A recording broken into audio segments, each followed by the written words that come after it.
latecomers to the call. So welcome everyone to our regular webinar series. And my name's Linda Ray, I'm the CEO of NeuroCapability, and as for some of you that have been on the webinars before, you'll know that I'm on a mission to change the world one brain at a time, and this is part of how I do that, is by sharing these free webinars with people, and I encourage you to share it with other people because we need to make the world a better place, and I need your help to do that. So today I'm talking about great decisions and how to make decisions with confidence. And I think over my lifetime, I've made some really good decisions and some not so good decisions, and maybe you've experienced the same. So as I'm talking and sharing concepts and ideas, please feel free to pop a note in the chat pane, even if it's an insight. It doesn't have to be a question, but something that you go, oh, wow, that was interesting. And Meg's going to monitor that, and we'll pause a couple times to have a look at what's in the chat pane and also to answer any questions that come up during the webinar. Let's get started. So brains love certainty. I'm going to talk a little bit about decision making in the brain, kind of what goes on in the brain when we're making decisions. I'm going to talk a little bit about perceptual and cognitive factors that influence decision making, because we know that there's a number of kind of ways in which our decision making is influenced by a range of different factors. So I'm just going to take you through some of those. I want to talk about the reasons we make not so great decisions. I think, as I said earlier, we make some good decisions and we make some not so great decisions. So why is that? Why do we do that? And then I'm going to go through some strategies for brain-friendly decision making. So it's just some tips, and so make sure you stay till then, because there's some really good tips. It's not all doom and gloom around the challenges. I want to share some of these really cool tips in supporting you to make better decisions. So decision making in the brain, there's been tons of research looking at decision making, and it's centered around trying to understand why people make in the same situation make completely different choices. Have you ever noticed that sometimes you're in a situation with others and people make choices you don't completely understand? And there's been some review of the literature by Amyrnstein and and they confirm that there's no one location in the brain where we can pinpoint as being the part of the brain that makes our decisions. And instead, we know all four lobes are involved, and so too are some of the subregions of the brain. So I guess the key takeaway for you to understand from a brain perspective, because I like to share a little bit of science, as you know, is that it's a really complex process, decision making. And we know that no two brains are alike, and our past memories, our experiences, our preferences, the context we're in, the levels of threat and reward we feel, what we're paying attention to, and our emotional state, that they all play a role in the decision-making process. So it's a really complex process. I guess, having said that, we know that one of the big players in the decision-making process is the prefrontal cortex. And it's only about 4 to 5% of your brain, but it plays a really significant role in goal setting and inhibiting and managing ourselves, from a self-regulation perspective. It's very active when we're trying to solve problems, when we're trying to, make decisions, when we're trying to visualize something or how that decision might play out. And also it plays a really big role in creative decision making.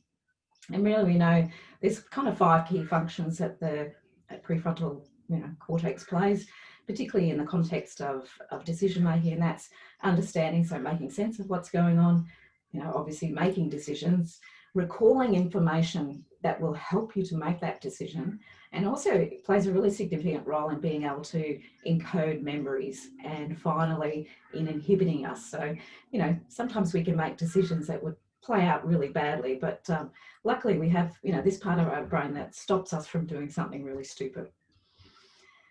And I think if you've been on other webinars, I've spoken about Professor Amyrnstein, and she's from Yale University, and she's done some really, one of her key areas is looking at the prefrontal cortex. And so she's looking at how it's regulated at that modular level. And you would have seen in other webinars that she talks about it as the Goldilocks of the brain. It needs to have everything just right, or it doesn't function very well. And she's suggesting when it's working properly, so, when it's in that Goldilocks state, it allows us to plan ahead, to make really complex decisions, to organise and prioritise. Prioritise is a very energy hungry task. But under stress, the prefrontal cortex can kind of malfunction. And this happens because chemicals are unleashed and it stops cells from communicating properly between each other and from regulating our thoughts and behaviours. And we also know that a number of neuroscientists have looked at the key role that the prefrontal cortex plays in memory and being able to retrieve memory, to make good decisions. So when you're under stress and pressure and your brain isn't in that Goldilocks state, we're not able to access memories that might support us in making a good decision. I don't know if have you ever been in that situation where you're under a bit of pressure and stress and there's something kind of at the back of your head going, hey, this is important, and you can't quite access it. It can be because you're in more of a threat state, and that can be really, really challenging. So really what we want to make good decisions and to be in a flow state, we need just the right amount of reward and not too much reward. We know that actually when we've got really high levels of reward, we can actually make stupid decisions as well. I don't know if you've ever played poker, any of you, and you get the best hand that you can possibly get and your face gives it away. So, we know that sometimes too much reward can be a bad thing. So we really want just the right amount of reward. And this whole idea of talking about decision making kind of goes hand in hand with self-regulation. So we need to be able to regulate ourselves so that we can actually be in a more reward state in order to make better decisions. When we're in a threat state, we tend to be more risk adverse. And it was interesting, I was talking to some people that are going back to the work, people are coming back to the workplace in different countries depending on where you live. And what they were talking about was that they've noticed that people have become very protective and very risk adverse, and when they may not have been like that in the past. So it's really interesting to see how the pandemic is also influencing how we're making decisions. So I want to talk a little bit about some of the perceptual and cognitive factors that impact decision making. And we make so many different decisions in a day. Just think about the decisions you've already made today. From what you're going to have to breakfast, what time you were going to get out of bed, what were you going to wear. I know lots of us still have been wearing tracky pants and socks with a nice shirt. So we make lots and lots of decisions, and the kinds of the decisions that don't take a lot of energy are really easy to make, and that's great. But there are other decisions that we need to make that we might think we're making wisely, but really the question is, are we making the best decision here? And there's kind of two different systems that are involved in thinking, and I can only share this very briefly, but you can look it up yourself. So type 1 is really unconscious, and it's almost a gut feeling, or where we tap into our intuition. And type 2 is more where we have to critically think and evaluate all the evidence we have in front of us to make a decision.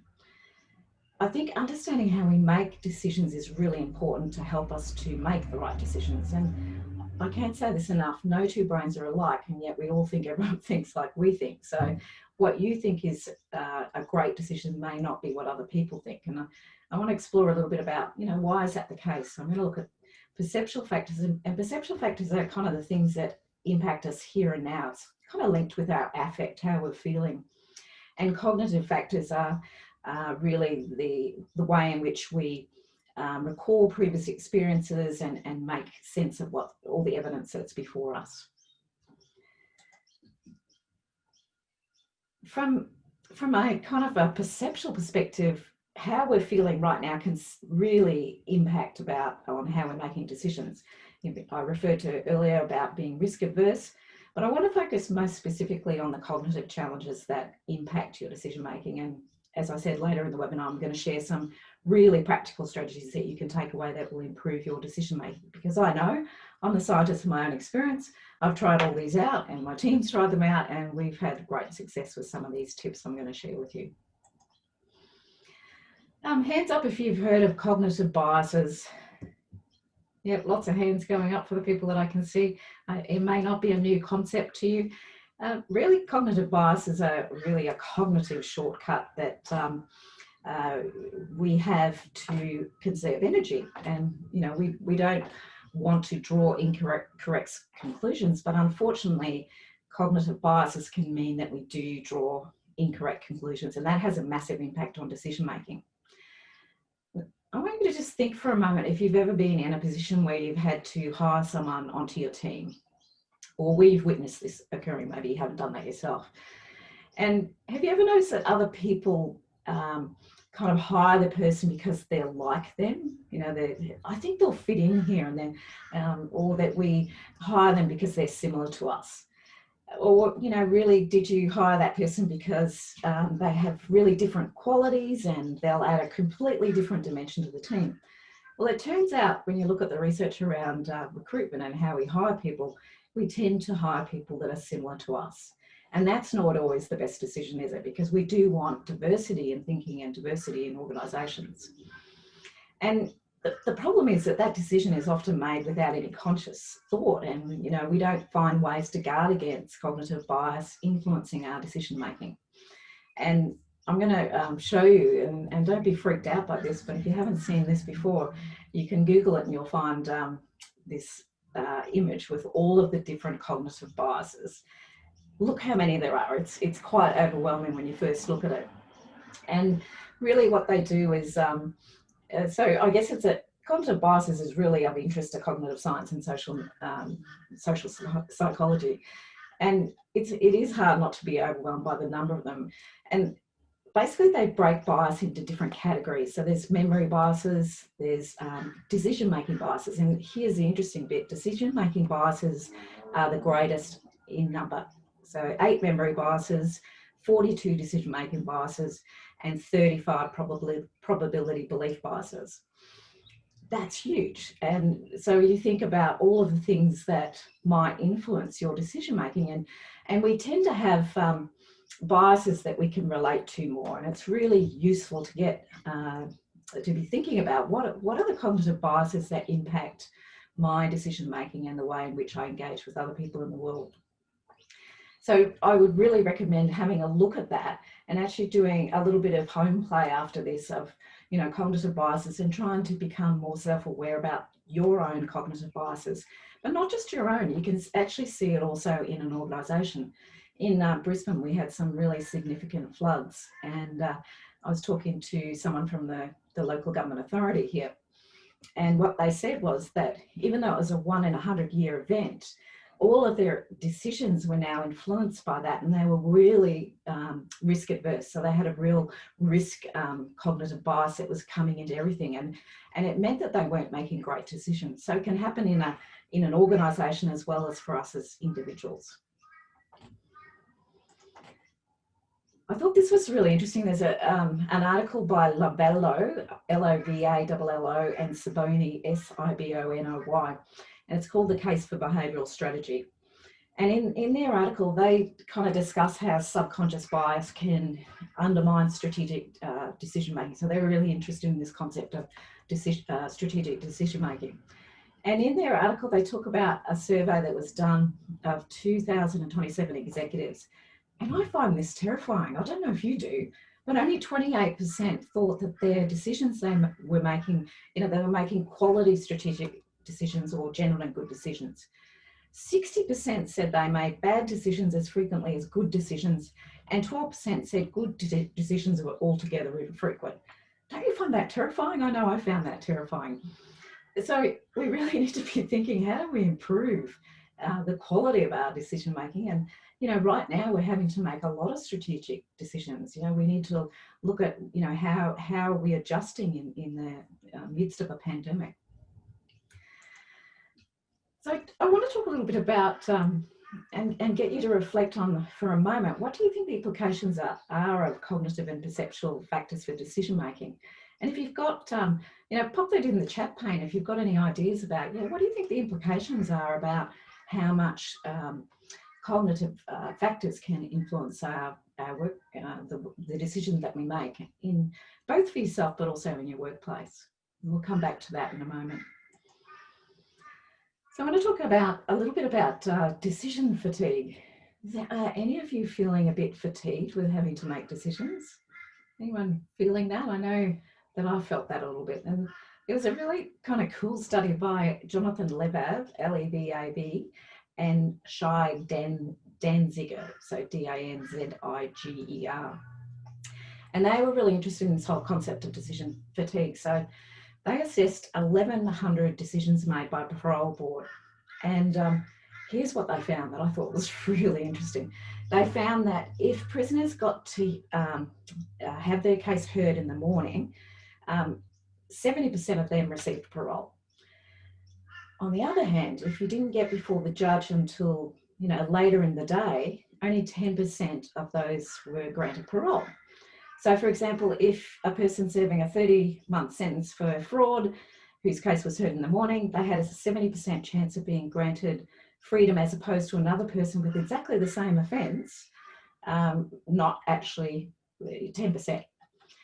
And so what their hypothesis is that they suggest that after having to weigh up information and make decisions can be kind of like an occupational hazard of being a decider.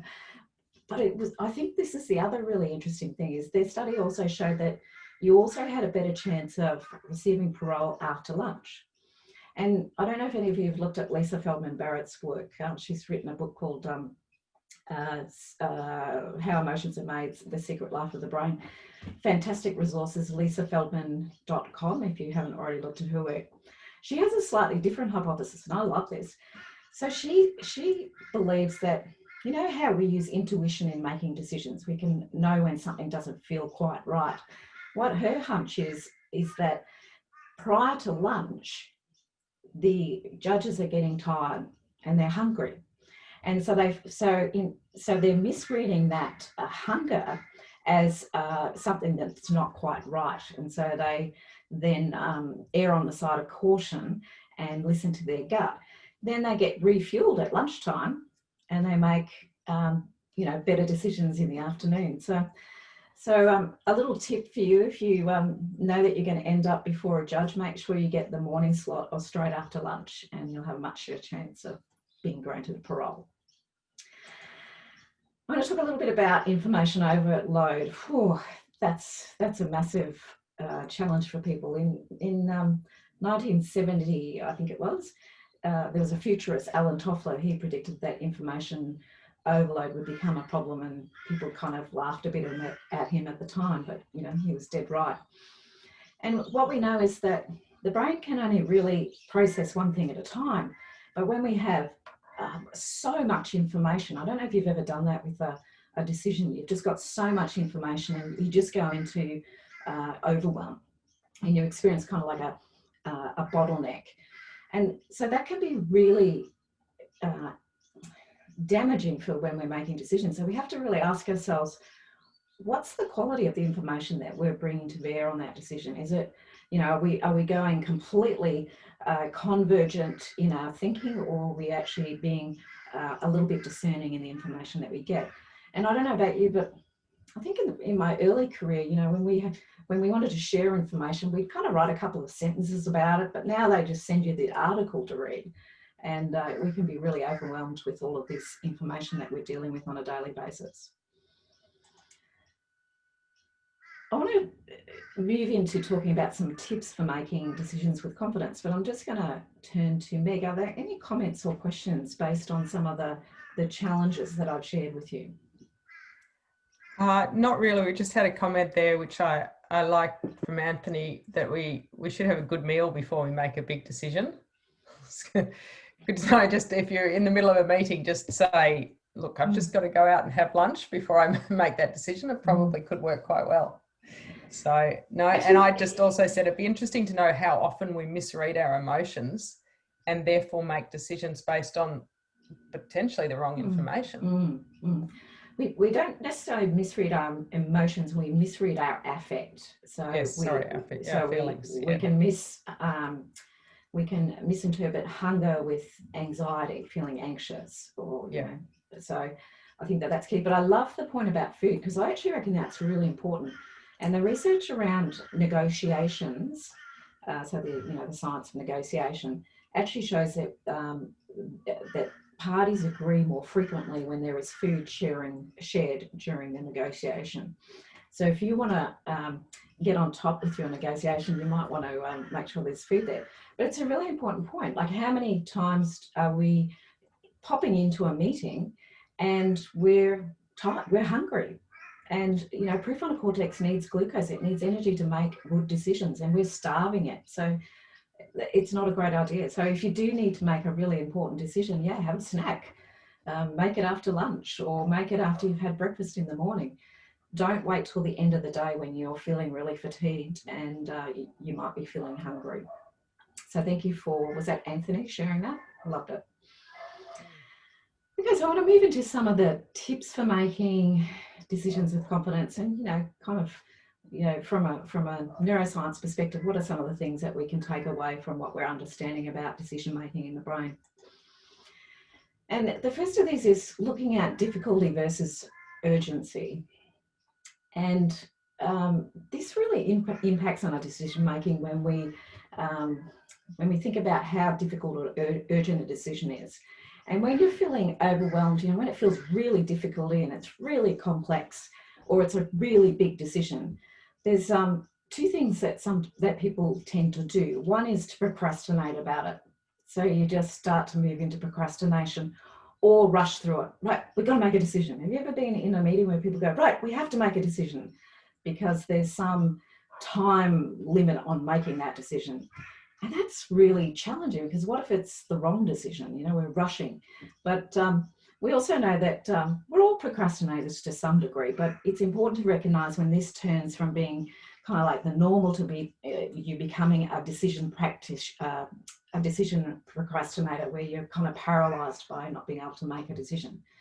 So if you find yourself or others delaying decisions regularly, so it's a pattern, it may be because we're anxious about the outcome, or we don't want to be held accountable, or we simply just don't know what to do. So there's a few things you can try if you've kind of fallen into that procrastination trap. And I love this. It's a really simple question, but ask yourself, what is the worst thing that can possibly happen in, you know, this situation? So in other words, imagining the worst case scenario. And sometimes this can help to ease anxiety or uncertainty. And I often follow it up with the question like, is anyone going to die as a result of this decision? And, you know, people's like, no. I say, well, let's kind of reassess the urgency and the difficulty of this decision. The other thing is to break decisions down into smaller components. When we feel like something's a really big decision, that can be really challenging. So look at, are there some subcomponents of the decision that you could look at first before making that larger decision? So kind of making micro decisions can help you to finalize a broader decision that encompasses all of those smaller kind of decisions. Another really good strategy is to take an outsider's perspective, and you can do this by involving someone else who doesn't think like you. So it's really good when you're making an important decision that you get someone else that might have a different perspective. Or if you don't have that luxury, just imagine a friend giving you advice and imagine what they might say. That could be really useful to shift your thinking and look at things in a different way. When you feel like there's this sense of urgency before you rush into a decision, make sure you gather as much facts that support or don't support the decision, and give yourself time to think through the options. So I think that's really important, is often we rush decisions when they are really important and we need to give them time. If you don't give yourself the time you need, you may actually find out that you're dissatisfied with the decision you make post-decision, even if it's an okay decision, because we have this nagging doubt that we didn't spend enough time thinking about it. I want to talk a little bit about, so I introduced the concept of cognitive bias, which a lot of you are familiar with, but I think that we actually need to be very proactive in how we guard against or mitigate bias in our decision making, both excuse me, for individuals and in teams. And these are some of the kind of questions that you can ask yourself. You can see that on the slide. There's some other ones like, you know, did I clearly see or hear the actual data experience? So make sure you really have some clarity there. And what did I see or experience? And what data from my observations did I select or most notice? So did I pick some data that was important, but kind of just didn't look at some other data that might be really important. So it's really, that helps us to decide if it's skewed. And think about the memories that are evoked. Have you ever been in that situation where you'll pose a situation and someone will go, oh no, that won't work, we've tried that before? So it's that those memory biases can influence and sabotage our decision making too. Think about the meanings and assumptions that you applied to that decision making process. Were they well founded or weren't they? And were you just trying to protect yourselves, or propping up your own worldview? And notice when you move into that fight to be right. Have you ever noticed yourself move into that fight to be right? When you move into the fight to be right, you actually discount and don't hear what other people are saying. So, these are some great questions to use in thinking about how you guard against bias. And one of the things that I love, and it's a very sophisticated strategy, so you have to have a pretty high level of self-awareness and also feel reasonably confident, is to, at a meeting with other people, declare your cognitive biases. Okay, we're going to make a really big decision here. I just want to declare that these are my cognitive biases that might influence this decision making. So it's almost like you declare them as a potential conflict of interest. And that's really lovely when people do that, because then you actually invite people to challenge. And I'm happy to be challenged if you notice that cognitive bias is creeping into this decision-making process. So it's sophisticated, but when you get teams that are working at quite a high level, this takes them to another level of actually making sure that they make great decisions and they guard against those and are very aware of those cognitive biases that are influencing decision-making. For the people that have been on webinars before, you'll know that we talk about the 5 key drivers of behaviour, and we talk about it as scare or cares. I've deliberately talked about it as scare here because I think that in making decisions we can generate unintentionally threat in other people. And this framework is a great framework for using in many different ways. You can use it as almost like a decision-making planning tool. You can use it as a change tool. I think Bronnie talked about that in the last webinar. There's many different ways that you can use this, but essentially there are 5 key drivers that influence how we behave in the social world of work. And the first of these is to maintain a positive self-image, to feel like I'm important and I matter. And so when you're making decisions, make sure you aren't generating a significant threat in other people by, this is a really important decision, but I'm only going to consult John and Mary, and you leave out all the rest of your team. They're going to immediately go into a threat state. And then when you make a decision, are they going to be on board with the decision? Probably not. Make sure you meet people's needs for certainty and your own. So ask yourself, do I have clarity about this decision that I need to make? So sometimes people are making decisions about the wrong thing. So we have to make sure that we've actually clarified what is the decision that we need to make here. And autonomy. So we know that we have a drive to feel like we have choice and influence. So we need to be able to feel that we've given people options in the decision making, and that we've talked through those options, and that they feel like they've influenced the decision. So, we have 6 options. Let's talk through them. What do people think about option A, B, C, D, E, F? When we're making decisions, we also need to be really mindful of the impact on others. And I've got a really lovely example from a study call I participated in just recently, so for our advanced diploma. One of the students had just started a new job not long ago. Now imagine being onboarded when you're all working from home. It's actually really challenging. And one of the interesting things is that the organisation have prioritised making sure they got everything. So it was a training organisation. They got everything online, that they were really connecting with the students, but they actually they forgot about their staff. And so they didn't feel cared about, they didn't feel connected with. And so it generated quite a significant threat in them. So it's really important to be thinking about your decisions and what impact those decisions might have on other people. And finally, we have this drive to feel like we get that we're treated equitably and fairly by others. So people will want to look at a decision and actually assess it as being fair or not fair. And if they believe that that decision is unfair, then you will generate a significant threat in people. So this is another tip, use this in your decision-making process, because we know that we whilst we have needs for all of these drives, sometimes we have a stronger preference for something. So if we're making a decision and we have a strong preference for certainty, for example, we might give people way too much information and way too many facts, because that's what you need. So think about, how you can address each of these domains when you're making a decision. I love this. This was a concept that was shared with me many years ago by a wonderful colleague. And Mark, my colleague, said, sometimes, Linda, we have to go slow to go fast.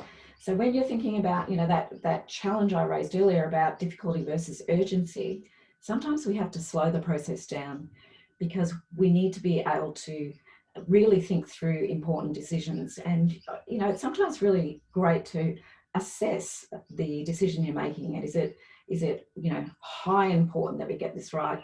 Is it medium important? Is it low important? And that helps you to work out where you're going to, how much time you're going to spend on a particular decision that you're involved in.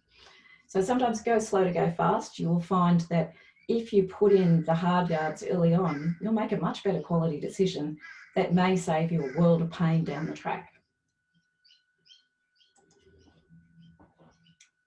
Remember before we talked about fatigue and being tired?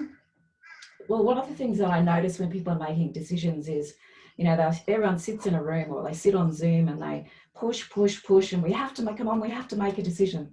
And yet we know that the brain, when we're sitting for long periods of time, we're not getting oxygen to our brain, and the blood pools in our buttocks and our legs. And so sometimes if you've got to make a really difficult decision or something that requires lots of thinking, go for a walk. You can have a walking meeting with yourself. It doesn't have to be with another person. When I'm struggling with something, I will go for a walk around the block. And just that getting up, getting moving, and being kind of like noticing some of the, the trees and the birds and focusing a little bit of attention on that, it gives my brain a break, and I find that I can come back and make a much better quality decision. So have breaks. I can't stress that enough. And, do mindful moments. I've talked about that before in previous webinars. So have a walking meeting with yourself is my next tip. Dealing with information overload. This is a real story. I was doing some work in a maximum security prisons throughout the whole of Queensland, and it was interesting. I was talking to one of the nurse unit managers, and she couldn't get people along to staff meetings. And I said, well, tell me what you do in your staff meetings. And she pulled out, and this is the short version of her agenda. It was like an agenda you've never seen before. And so what happens when we see something that has so many items, the brain goes into overwhelm. And so people weren't turning up, and then they were missing really key information. Then they get really annoyed because they feel like they haven't influenced any decisions. So we had to think of a different way. What can you do differently? She said, well, it's really challenging because they're all on shift work, et cetera, et cetera. And I said, well, let's look at more frequent meetings of shorter duration. Do you want to be the scientist of your own experience and give this a go? She said, I'll try anything. So together we created an agenda, which was basically it usually went for about 10 minutes, 4 days a week at a set time. So it meant that people on different shifts could attend this meeting. And they just had a very brain-friendly agenda. So they shared wins, they shared information about health issues or offenders, and any updates, and then they shared bright ideas. Now, what was really interesting in kind of this process is that people came in and they all stood in the same place. It became like this real pattern or this habit that they engaged in. But because bright ideas was on the agenda, they were actually thinking outside of the meeting about ways that they could improve things. And she said to me, you have no idea the difference this has made. Now we're actually getting people coming together, coming with ideas rather than moaning and groaning and saying everything that's wrong. So again, I think, if you're trying to manage information, the key takeaway here is try and keep it simple, try and chunk it down. We really don't like to have more than 4 items in attention at any one time, which is why this is deliberately 4 items, their agenda. This is one of my absolute favourites in making good decisions. So think about how you make a decision. You make a decision and everyone goes, right, okay, all right, well, we sign that off. Yep, let's sign that off. That's fabulous. And so that's a signal to your brain that you don't need to do any more thinking about that, because your brain is an energy conserving organ, and the brain goes, right, okay, we've got that decision, great. If you're making an important decision, I would always recommend, when you come to that decision, call it a draft decision. Now, why am I saying that? I don't know if any of you have got any ideas. Why I'm saying that is because when you put draft in front of it, when you walk away from that meeting and you go to sleep at night, or you have dinner, or you're in the shower, or you're going for a run, your brain doesn't stop thinking about that decision. It actually keeps analysing it and evaluating it. So when you come back the next day, you will find that people say, hey, I just had another thought around that decision or that issue or that problem. And you can share that next level of thinking. This is gold. And, when you think about decisions and the rush to make them, if you can slow that process down and actually work with how the brain and the biology works, you'll find that you'll make much better decisions. So very simple. All you have to do is put draft and say, let's go and sleep on this and reconvene in the morning. And it may be that people say, no, I still think it's a great decision, but it may be that you find other things that you hadn't considered before. So summing up, I guess there's a few key things that I'm suggesting to people is find ways to guard against bias. Bias influences our decision-making so significantly. It's really important to become aware of your own biases and find ways to mitigate the impact. And if you get to that sophisticated level, declare them as positive potential sources of conflict of interest. Mitigate threat for all of those different drivers of behaviour. So think about the ways you can turn scare into cares. How can you create certainty for people around a decision? How can you allow them to feel like they have choice and influence? How do they feel like you care about what they think and you care about them as individuals? How are you going to make sure that it feels like it's a fair and people have had an opportunity to influence it and feel like they haven't been left out of the process? And how do you make sure that people feel like their expertise has an impact and what they bring to the table is genuinely listened to and heard? Go slow to go fast. Have brain breaks. I really think that's really key. If you're on back-to-back Zooms, there's no way you're going to make a great decision, because you're not having a break. And if you find it's 2:00 in the afternoon, you haven't had anything to eat, you're not making good decisions. Keep it simple, and finally attach a draft status to your decisions. So I'm just going to pause there and hand back over to you for a moment, Meg, and just see if there's any other comments or questions. Yep, we've got a couple of comments and a question that I'd also like the answer to. I'm just going to go up to, Claire had a great acronym, which is WORRY, working on rubbish and ruining yourself. I love that. I love that. And then she's got the antidote to worry is purposeful action. Purposeful action. Okay. Can you just say that again? So what was worry? Worry, WORRY, working on rubbish and ruining yourself. Nice. Okay. And good one. And the antidote, purposeful action. Love it. Yep. And then I like Kathy also, it's a good one, said, a question I always ask myself is, would I feel comfortable defending this in a court of law, or if it appeared on the front page of the paper? That one I went, whoa. That is a great question. Yeah, I love that. And I know that that's often sometimes things that HR people will ask that question. Will this end up on the front page of the Courier Mail or whatever newspaper it might be in your local area? So great question. Thank you. And another one here, which I've got a similar question, and it's from Maggie, just in making decision under the draft mode, how long would you let it go for? Would there not be some who would be pushing their own agenda if it was in draft for too long? Yeah, in order to meet the brain's need for certainty, you have to put a time limit on it. So not just draft and, we'll come back to it. We're going to put this in draft for 24 hours, or we're going to put this in draft for 1 week until we come back to our next meeting. So it really depends on the urgency that you've assigned to that particular decision. If you don't have 24 hours, at least let it be in draft for an hour. If it's a really important decision, just giving it that draft state and, going off and having some lunch and then coming back, you'll find that your brain outside of your conscious awareness is working on deciding whether and predicting if that's the best decision to make in that particular circumstance. Great question. I love that. I like that question too, but then I thought I might be overwhelming myself when I have draft 1, draft 2, draft 3 and just really procrastinating. So maybe I just need a time limit on my draft. Yeah. So give yourself an hour, Meg. Yeah. Okay. And that was pretty much else. I had to go. There's a couple of people had to leave, send on apologies, but that's it unless anybody. Okay, well, I'm just going to finish off the webinar, and then if people want to stay on, I'll stay on till 1 o'clock if you've got some additional comments or questions. Next week, we're very excited. We have Dr. Jenny Brockes, who's the author of a book called Thrive, How to Cultivate a Good Life. She has been a colleague of mine for some time, and she works in the wellbeing space.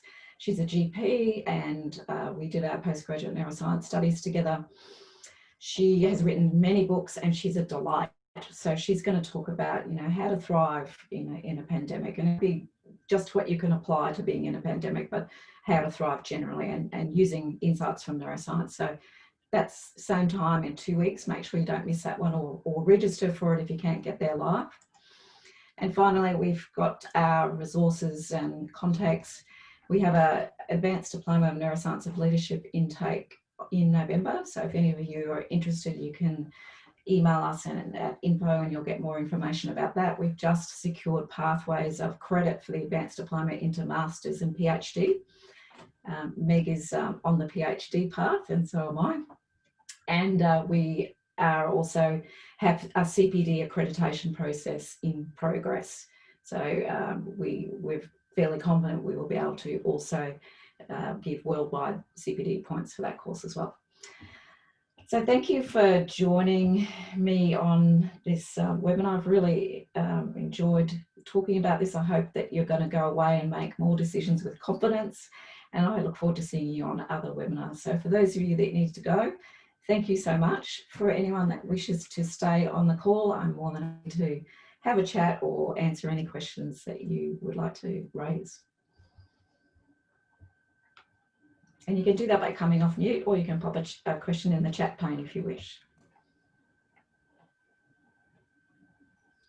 Any questions?